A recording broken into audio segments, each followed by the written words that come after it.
kedua ingin mempresentasikan hasil diskusi kami dengan materi model pembelajaran inovatif di SD. Saya Elistra Ibn Ibrahim sebagai moderator dan teman saya Sri Padina Berbangun sebagai penyaji pertama, saya Mayani Tobroke sebagai penyaji kedua, saya Lorenza Priska Berukiting sebagai penyaji ketiga, saya Lumiana Berukiting sebagai penyaji keempat, saya Mary juga sebagai penyaji kelima. Sekarang dilanjutkan oleh penyaji pertama. Teori belajar sebagai dasar inovasi. Konstruktivisme, siswa membangun pengetahuan melalui pengalaman. Yang kedua, behaviorisme, menekankan pada stimulus dan respon atau penguatan perilaku. Tiga, kognitivisme, fokus pada proses mental dan pengolahan informasi. Model-model inovatif di SD. 1. Project based learning atau PJBL. 2.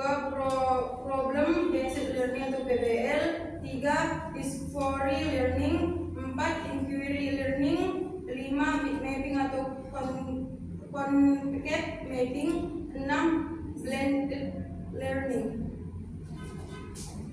Apa itu tentang konsep representasi visual hubungan antara konsep?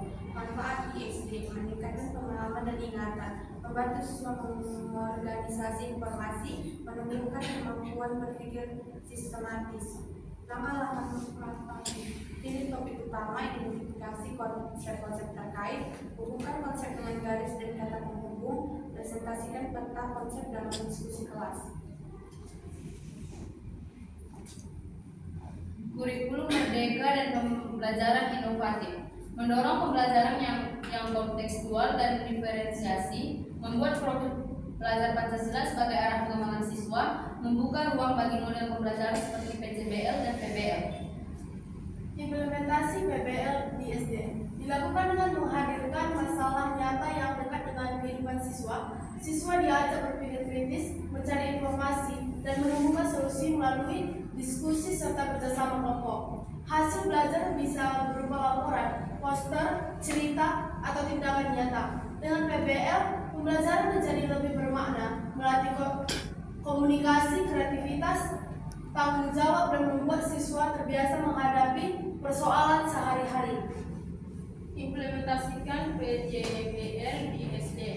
Dilaksanakan dengan memberi siswa proyek nyata yang relevan dengan kehidupan mereka. Siswa bekerja dalam kelompok untuk merancang, membuat, dan menjadikan hasil karya sebagai solusi dari suatu permasalahan. Misalnya membuat poster, hemat energi, menanam sayuran di halaman sekolah, atau membuat majalah dinding kelas.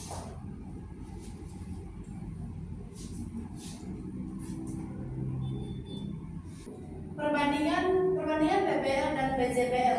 Aspek fokus PBL pemecahan masalah, PJBL produk atau proyek akhir. Aspek proses PBL menyelidiki masalah, PJBL perencanaan dan pengajaran proyek. Aspek hasil PBL solusi atau kesimpulan, PJBL produk nyata dan presentasi. Sebelum memasuki kesimpulan, apakah ada teman-teman yang ingin bertanya? Baik, saya dari kelompok 5 ingin bertanya kepada kelompok 2. Pertanyaan saya, bagaimana penerapan problem based learning di SD?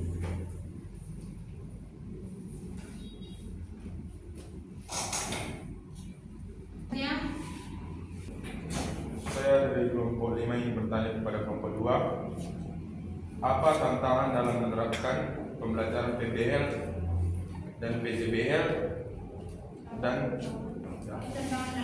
apa tantangan dalam menerapkan pembelajaran PBL dan PJBL,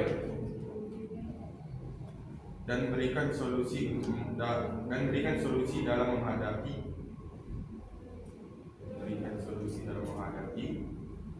tantangan tersebut. Berikan kami waktu untuk mendiskusikan pertanyaan dari teman-teman.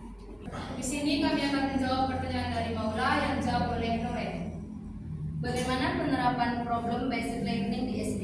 Jawabnya, guru memberikan permasalahan sederhana yang dekat dengan kehidupan siswa.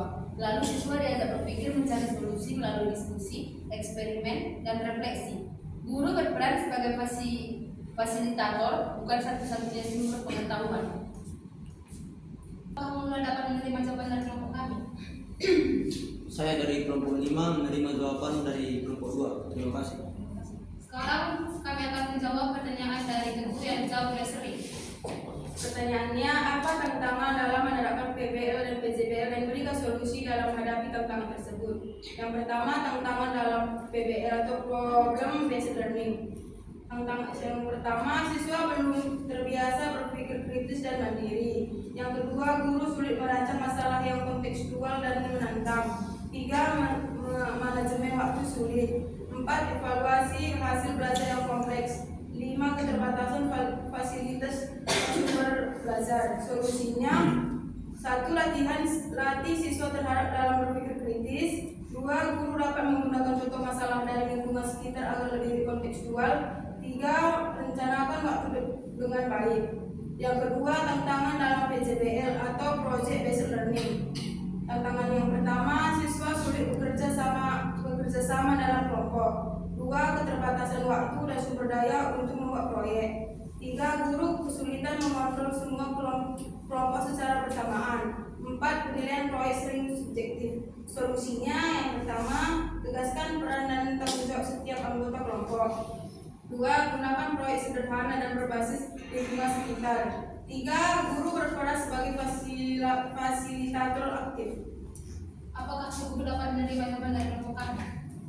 Saya menerima jawaban dari kelompok 2. Sekarang kita masuk ke kesimpulan.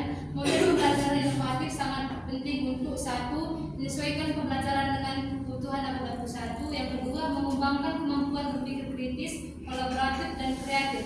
Yang ketiga, menjadikan siswa aktif dan mandiri. Yang keempat, meningkatkan relevansi dari makna belajar di SD. Sekian presentasi dari